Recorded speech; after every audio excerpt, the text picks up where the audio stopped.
ہمارے چینل مفتی نفیس احمد ندوی کو سبسکرائب کریں اور ساتھ میں گھنٹی والے بٹن کو دبائیں تاکہ آپ کو تمام ویڈیوز کی نوٹیفیکیشن ملتی رہے۔ السلام علیکم ورحمۃ اللہ وبرکاتہ۔ پیریڈ کے زمانے میں بچے کو دودھ پلا سکتی ہے عورت یا نہیں پلا سکتی؟ ماہواری کا زمانہ جو عورتوں کے ساتھ خاص ہوتا ہے کہ ہر مہینے کچھ دن ان کو حیض آتا ہے اور خون کا سلسلہ ان کا جاری رہتا ہے، یا اسی طرح بچے کی ولادت کے بعد نفاس کا سلسلہ شروع رہتا ہے اور وہ بھی کئی دن تک جو ہے وہ جاری رہتا ہے،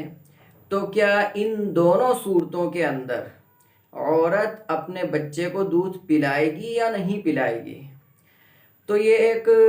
ایسا سوال ہے کہ سوال تو پیدا ہونا ہی نہیں چاہیے تھا،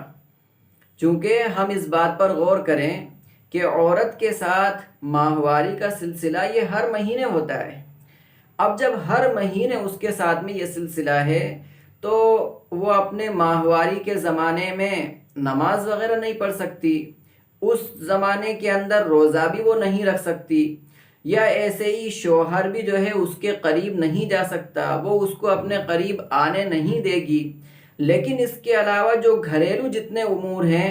کھانا بھی ہے، پکانا بھی ہے، گھر کی صفائی بھی ہے، کپڑوں کی دھلائی بھی ہے، اور ایسے ہی بچے ہیں تو ان کی تربیت بھی ہے، ان کی پرورش بھی ہے، تو یہ تو تمام کام جو ہے عورت کر سکتی ہے۔ وہ جس طرح کھانا پکا سکتی ہے، کھانے کے اندر اس کے ہاتھ لگ رہے ہیں، اس کے ہاتھوں کی مدد سے روٹی بن رہی ہے، اس کے ہاتھوں کی مدد سے سالن تیار ہو رہا ہے، گھر کی صفائی اس کے ہاتھوں کے ذریعے سے ہو رہی ہے، کپڑوں کی دھلائی اس کے ہاتھوں کے ذریعے سے ہو رہی ہے، تو دودھ پلانے کا مسئلہ تو ایسا ہے کہ اگر وہ دودھ پلانا چھوڑ دے گی، ہر مہینے مثلاً اگر 10 دن دودھ نہیں پلائے گی، تو آپ بتائیں بچے کا کیا ہوگا؟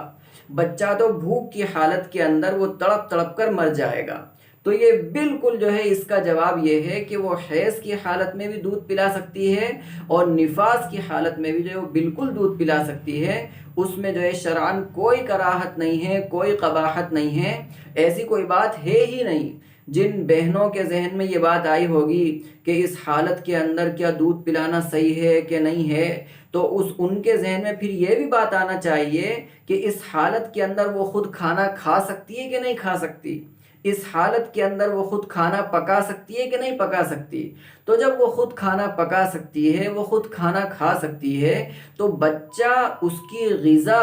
اللہ رب العزت نے ماں کے سینے کو بنایا ہے۔ اب اگر وہ دودھ پلانا چھوڑ دے گی تو یہ تو گویا کہ سراسر بچے پر ظلم ہے، اور وہ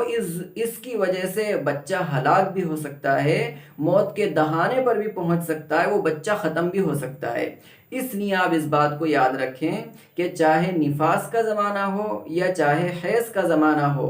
دونوں زمانوں کے اندر ماں جو ہے اپنے بچے کو یا بچی کو دودھ بالکل پلا سکتی ہے، اس میں شریعت کی طرف سے کوئی روک ٹوک نہیں ہے، کوئی روک تھام نہیں ہے۔